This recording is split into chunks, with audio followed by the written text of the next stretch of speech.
Fala galera que segue a Finscola Educação Financeira. Vamos fazer aqui mais um artigo comentado. O artigo de hoje é sobre consórcio. Então, vou explicar um pouco aí como é que funciona o consórcio para aquisição de bens, fazer uma comparação aí com o financiamento tradicional. Bom, as cotas de consórcio, então, os planos aí estão em pleno crescimento, né? Crescimento aí de 8,4% no primeiro trimestre de 2018. E olha só o valor em crédito que foi vendido, 22 bilhões, é bem expressivo, certo? Então é uma modalidade que está em franco crescimento, franca expansão. Vamos comentar um pouquinho como que funciona o consórcio, como calcula o seu custo e suas particularidades, né? De uma forma bem breve, aí, o consórcio é formado então por um grupo de pessoas físicas ou jurídicas e pessoas que se juntam então para adquirir um bem, né? Aqui tem uma breve explicação. Se, por exemplo, tivemos um grupo de 60 pessoas que querem comprar um automóvel de 50 mil reais, né, por mês, e todos sendo contemplados em um prazo de 5 anos, então cada pessoa do grupo deve depositar a quantia exatamente que vai cobrir esse valor, o que nos daria um valor mensal de R$ 833,33. Claro que para decidir quem vai ficar com quem vai ter direito a utilizar esse valor nesse mês, deve ser criado algum critério que seja justo, né, que permita que todas as pessoas, todos os participantes, tenham a oportunidade de receber o valor. E aí nós temos, intermediando, então, organizando esses grupos, nós temos as administradoras de consórcio, que vão, enfim, gerenciar o grupo, organizar e trazer maior segurança para esse procedimento. Claro que existe uma cobrança, né, por esse serviço, e é importante dizer que essas empresas atualmente elas são todas fiscalizadas e reguladas pelo Banco Central. Aqui trouxe um link para consulta, no caso de você estiver com alguma dúvida, né, em relação a alguma administradora, alguma empresa, sobre a idoneidade dela, tem uma página do Banco Central onde você pode pesquisar isso aí, ok? Bom, o que torna então um plano de consórcio atrativo é que essa taxa de administração geralmente cobrada ela é bem menor do que um custo de um financiamento tradicional, certo? Que é representado pela taxa de juros. Então, muitas propagandas de consórcio trazem o termo que o consórcio você não paga juros, né? Ok, tudo bem, mas você vai pagar uma taxa de serviço, vai ter um custo para fazer parte do grupo, que é bem mais baixo de fato do que uma taxa de juros. Então, para você entrar num grupo de consórcio, você tem que comprar uma cota de uma administradora. E aí você se torna, então, cotista do grupo. Quais são os custos que você vai ter ao entrar num grupo de consórcio? Basicamente, taxa de administração, que é o custo do serviço, então, como já foi dito, da administradora, que vai trazer maior segurança jurídica, vai organizar, vai promover as assembleias, vai informar, enfim. Fundo de reserva é um valor para eventuais custos extraordinários. Por exemplo, vai ter que cobrar alguém que está inadimplente, vai ter alguma custa judicial para pagar, de algum processo, certo? Mas geralmente uma boa parte desse fundo ele é devolvido para o cotista no final do plano. E o seguro de vida, né, para manter para cobrir, né, as parcelas de um eventual cotista que venha a faltar, para manter aí o bom andamento do grupo até o final. E como é que então que eu calculo o valor, né, já que não é taxa de juros, como é que eu calculo o valor a ser pago num plano de consórcio? Vamos fazer uma simulação aqui bem simples, é bem fácil. Vamos simular aqui um grupo de automóvel. Tá? O consórcio ele serve para comprar bens, né, como automóveis, imóveis, também alguns consórcios de serviços, né? Mas vamos usar aqui no nosso exemplo um grupo de automóvel. Então o valor do bem que vai ser comprado, que se chama fundo comum, né, que é o valor do crédito que a gente vai usar para comprar o tal do bem. Vamos supor aqui 50 mil reais. A esse valor também se dá o nome de carta de crédito. Então se diz, uma carta de crédito de 50 mil. Isso porque a administradora lhe fornece de fato uma carta informando que você tem direito a usar os 50 mil reais. O prazo aqui vamos usar 60 meses, né? 5 anos, então, a taxa de administração de 15%, 15% sempre sobre o valor da carta, então R$ 7.500, o fundo de reserva de 3%.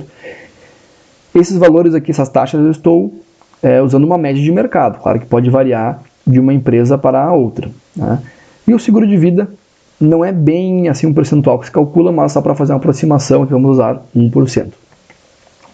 Então o valor do crédito é o valor que vai ser utilizado para a compra do bem, que é a carta de crédito, como já foi dito. Para calcular o valor da parcela é muito simples. Somar todos os valores, fundo comum, mais taxa de administração, mais fundo reserva, mais seguro de vida, e dividir pelo prazo. Bem simples, vai dar um valor aqui mensal de parcela. Mas, atenção, um custo que fica escondido, vamos dizer assim, no consórcio é a correção monetária do bem. Tá? O que acontece? Para manter a justiça, a isonomia financeira que se fala no consórcio, para que o primeiro contemplado, a primeira pessoa a usar o bem, tenha o mesmo direito que a última pessoa a usar o bem, utiliza-se a correção monetária, para que o bem, se ele sofra uma valorização excessiva, né, uma valorização ou até uma desvalorização, que o valor da parcela siga essa lógica também. Geralmente, para automóvel, o reajuste é mensal e utiliza-se a variação da tabela FIPE. E nos imóveis, o reajuste é anual, utiliza-se o INCC. Aqui eu coloquei os links para que você possa acompanhar a evolução desses indicadores e seu histórico. Ok? No nosso exemplo aqui, embora tenhamos trazido uma carta de crédito de automóvel, para a gente simplificar, vamos fazer uma correção anual. Então eu estipulei aqui 2,5% ao ano, e nós temos aqui então uma tabela onde nós vamos ter os valores. Sem correção ficaria tudo igual, né? Primeiro ano, segundo ano, todas as parcelas multiplicadas por 12 aqui daria esse valor. Com uma correção estipulada de 2,5% ao ano, então nota que nós temos um acréscimo no valor a ser pago, todo ano sendo reajustado, e o valor do crédito reajustando junto. Olha que dá uma boa diferença aqui, um custo adicional, né, que é a correção monetária da carta. Como já foi dito, então, essa correção é importante para que todos os cotistas tenham acesso ao mesmo bem. Um detalhe importante. Vou voltar um pouquinho aqui, ó. Essa carta de crédito aqui vai ter um bem de referência, justamente para ter como reajustar, fazer essa correção monetária. Então, por exemplo, 50 mil, vamos supor que é um Gol 1.4, 16 válvulas. Tá? Então, esse é o bem cujo preço na tabela FIPE vai variar para mais ou para menos. Tá? Esse é o bem que vai ser reajustado. Tá? Muito embora eu possa usar esses 50 mil reais para comprar outro carro que não seja um Gol. Posso usar para comprar um Fiat, um Chevrolet, enfim, outro carro que não seja o Gol, porém a minha carta ela vai sempre ter como referência o bem lá inicial, que nosso exemplo aqui seria um Gol, por exemplo. Tá? Então, isso para ficar bem claro qual é que é a regra dessa correção. Sempre vai ter um bem de referência. Tá. O consórcio, então respondendo a pergunta, ele é mais barato do que o financiamento direto? Vale a pena? Só antes da gente fazer essa comparação, vamos recordar aqui vamos fazer uma observação importante. Claro que consórcio, como a gente vai ver, tem um custo bem menor que o financiamento. Porém, para eu utilizar esse valor, essa carta de crédito, nós temos algumas regras. Então, mensalmente, nós temos uma assembleia, claro que tudo virtual, né? Tudo pela internet, onde você tem duas formas para ser contemplado. Contemplado o que é? Ter o direito a utilizar aquele valor naquele mês. Tá? Então esse processo se chama-se a contemplação da cota. Duas maneiras. Sorteio, né? Aí é sorte mesmo, vai lá e a pessoa que tiver a chance vai ter direito ao bem. E o lance. O lance ele seria o equivalente a uma entrada num financiamento. Por que usa-se o nome de lance? Porque funciona exatamente como um leilão. Então, vamos lá, vamos supor um grupo de 100 pessoas. Teve alguém que não deu lance nenhum, outro lá deu 10%, 20%, 30%, aquele que der o maior lance, só que é tudo oculto, né? Ninguém sabe quanto que o outro deu. Aquele que der o maior lance vai ganhar o direito, então, de utilizar o crédito naquele mês. Então, são critérios bem justos. Um ponto importante, mesmo que eu antecipe 50%, né, que eu dê um lance de 50% no consórcio, não há qualquer tipo de abatimento das taxas. Ou seja, essas taxas aqui, que já foram comentadas, tá? Independente se você entrou no início, no meio do grupo, o grupo acontecendo ou não, você antecipou 50%, você não antecipou nada, né, antecipou, que eu digo, não, dá um lance, né? Mesmo que você não tenha feito nada disso, todo mundo vai pagar esse valor aqui, tá? O cara pode entrar na última parcela do grupo, vai pagar esse valor cheio aqui, tá? Então, são critérios bem justos, né? De contemplação, de regras de pagamento, enfim. Claro que, com o pagamento do lance, a parcela ela é reajustada. Então, como é que funciona esse reajuste da parcela, supondo que eu vou ter uma contemplação na primeira assembleia, ou seja, iniciou o grupo, primeiro mês já vou ser contemplado, com um lance de 20%. Tá? Vamos supor essa situação aqui. Qual é o meu saldo devedor inicial? Entrei no grupo, então, meu saldo devedor inicial é o 50 mil, que é o valor da carta, mais os custos, 59.500. Tá? Então, foi lá e dei um lance de 20%. 20% é sempre sobre o valor da carta. Então, vai dar os 10 mil reais. Beleza. Qual que é o meu novo saldo devedor? 59.500 menos os 10 mil que eu dei de lance. Tá? Detalhe, eu só pago efetivamente o lance se o meu lance for o ganhador. É exatamente como um leilão. Tá? Qual que é o saldo devedor que restou? 49.500. Pega esse saldo devedor, divide pelas parcelas restantes, vai me dar a minha nova parcela a ser paga. Ok? Então, a partir do segundo mês, eu já passo a pagar uma parcela menor se eu for contemplado na primeira assembleia, aqui, por exemplo. Então, vamos fazer agora a comparação com o financiamento. Quais os critérios que vão ser utilizados? Um bem automóvel de 50 mil reais, uma entrada, né, um lance de 20%. Então, se eu for fazer um financiamento, eu vou lá, 50 mil reais, não, vou financiar 80%. Tá? Então, vou ter que pagar 10 mil do meu bolso. Da mesma forma, o lance. Taxa de juros do financiamento, utilizei aqui 21% ao ano. De onde é que eu tirei esse valor? Entro lá no site do Banco Central, lá a gente tem acesso às taxas praticadas no mercado atualmente. Excluí as 5 primeiras e as 5 últimas, né, que são aquelas taxas bem fora da realidade. E peguei a mediana, então deu 21% ao ano. Olha a diferença, taxa do consórcio. Somando aqueles custos todos, tá, e dividindo pelo prazo, 3,8% ao ano. Então é bem mais baixo. Com aquele custo de 2,5% ao ano. Tá? Só um detalhe aqui importante.